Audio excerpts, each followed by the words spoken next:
Adar yn y to. Mae nifer fawr o adar y to yn ymgasglu gyda'i gilydd ac maen nhw'n dueddol o fod ar bwys tai. Mae'r ffenw'n casglu brigau bach i greu nid, a fydd, yn y pen draw, a 3-4 o wyau ynddo. Maen nhw'n adar cyfeillgar. Fydden nhw ddim yn ymladd am eu teyrnas fel y robin goch, a dyna pam y byddwch yn ei gweld mewn grwpiau.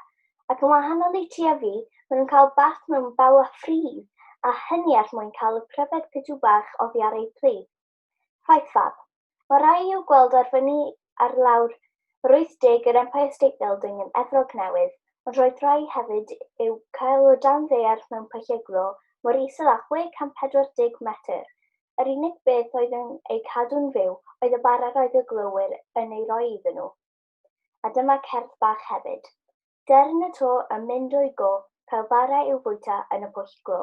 Dern y to yn canu yn y fro, bwyd ar y ddaear a nis yn y to.